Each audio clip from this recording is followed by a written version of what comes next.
শ্ৰীমন্ত শংকৰদেৱ সংঘৰ অতি শ্ৰদ্ধাৰ আমাৰ পদাধিকাৰ ভাৱ ভৱেন্দ্ৰনাথ ডেকা ছাৰৰ ঘৰত আজি আমি আহিছোঁ।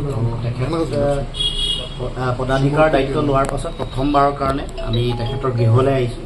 অৱশ্যে টেলিফোনিকভাৱে তেখেতৰ লগত আমাৰ কথা বতৰা হৈ থাকে আৰু দায়িত্ব লোৱাৰ পাছতেই আমি যোগাযোগ কৰিছিলোঁ আৰু তেখেতক আমি আমাৰ তৰফৰ পৰা শুভেচ্ছা জ্ঞাপন কৰিছিলোঁ। আজি তেখেতৰ ওচৰলৈ আহিছোঁ আমি আশীৰ্বাদ বিচাৰি।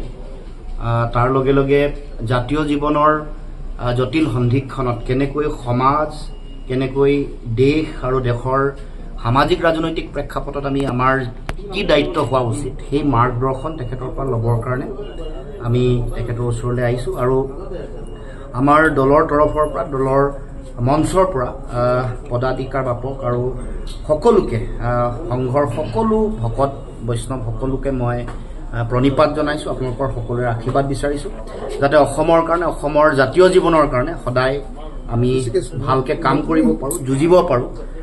অসমৰ ভাষা, কৃষ্টি, সংস্কৃতি, আমাৰ সমাজ, আমাৰ সামাজিক প্ৰমূল্য, তাৰ উপৰিও আমাৰ ৰাজনৈতিক অধিকাৰ সুৰক্ষিত কৰা যিখন সংগ্ৰাম, এই সংগ্ৰামত জাতীয়তাবাদৰ আদৰ্শ বা দৰ্শন প্ৰতিষ্ঠা কৰিবলৈ হ'লে মহাপুৰুষ শ্ৰীমন্ত শংকৰদেৱ জগত গুৰুজনাৰ সেই আদৰ্শক লৈ আমি আগবাঢ়িব লাগিব। আৰু সেই কথা আমি আগতেও কৈছোঁ, অসমৰ জাতীয়তাবাদৰ প্ৰতিভূ মহাপুৰুষ শ্ৰীমন্ত শংকৰদেৱ, এই কথা আমি সকলোৱে স্বীকাৰ কৰোঁ।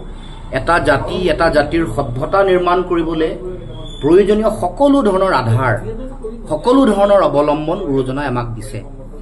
কেনেকৈ স্বাৱলম্বী হ'ব, কেনেকৈ আধ্যাত্মিক চেতনাৰে, মানৱীয় প্ৰমূল্যৰে শক্তিশালী জাতি সত্তা হ'ব, কেনেকৈ আমাৰ সমাজত শৃংখলা থাকিব, কেনেকৈ বিভিন্ন ধৰণৰ সমাজত চলি থকা অসূয়া, অপ্ৰীতি বা বিভিন্ন ধৰণৰ সংকীৰ্ণ চিন্তা, ভেদাভেদ এইবোৰ নাইকিয়া কৰি সমন্বয় আৰু মানৱীয় প্ৰমূল্যৰে এখন উন্নত সমাজ কেনেকৈ গঢ়িব পাৰি, সেয়া মহাপুৰুষ শ্ৰীমন্ত শংকৰদেৱ, মাধৱদেৱৰ আদৰ্শত আমি সকলোৱে বিচাৰি পাওঁ। আৰু সেইকাৰণে আমি সংঘৰ প্ৰতিগৰাকী সংগী, আই বাপ সকলোকে নতশিৰে প্ৰণিপাত জনাইছোঁ। তেখেতসকলে গুৰুজনাৰ এই আদৰ্শ অসমৰ প্ৰতিটো প্ৰান্তত, প্ৰতিগৰাকী মানুহৰ হৃদয়ত বিলাবৰ কাৰণে তেওঁলোকে দিনে নিশাই অফুৰন্ত তেওঁলোকে ত্যাগ কৰি আহিছে।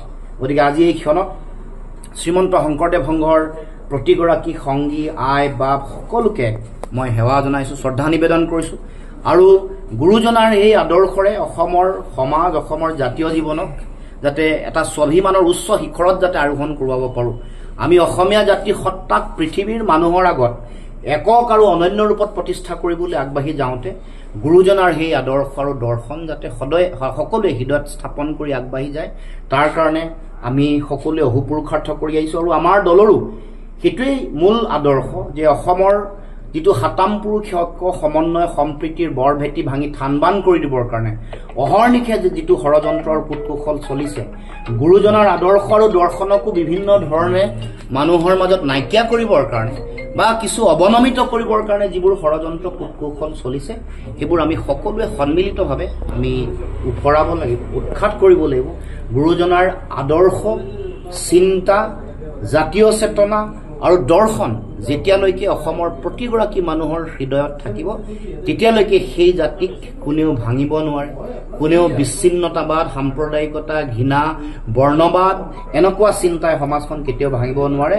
আমি কৈ থকা অজৰ অমৰ এটা জাতিলৈ পৰিৱৰ্তন হ'ব। গতিকে মই এই শুভক্ষণত শ্ৰীমন্ত শংকৰদেৱ সংঘৰ প্ৰতিগৰাকী সংগী সকলোকে মই আন্তৰিক শুভেচ্ছা জনাইছোঁ, শ্ৰদ্ধা জনাইছোঁ, সেৱা জনাইছোঁ। আৰু তেখেতসকলে বিশেষকৈ যুৱ শক্তি আৰু মহিলা শক্তিক তেওঁলোকক শক্তিশালী কৰিবৰ কাৰণে, যুৱ শক্তিৰ মাজত শিক্ষা, ভাল চিন্তা, সমাজ গঢ়িবৰ কাৰণে, এটা পৰিৱেশ গঢ়ি দিবৰ কাৰণে, মহিলাসকলৰ যোগেদি মানুহৰ মাজত মানৱীয় প্ৰমূল্য আৰু আধ্যাত্মিক চেতনাৰ এটা পৰিৱেশ গঢ়ি তুলিবৰ কাৰণে মহিলা আৰু যুৱকসকলক বিশেষ উদ্যোগ পদাধিকাৰ বাপৰ উদ্যোগত লৈছে। সেই কথাও মই মোৰ ফালৰ পৰা, আমাৰ দলৰ তৰফৰ পৰা আমি শলাগ লৈছোঁ আৰু আশা ৰাখিছোঁ এই চিন্তা অধিক শক্তিশালী আৰু দৃঢ় হ'ব।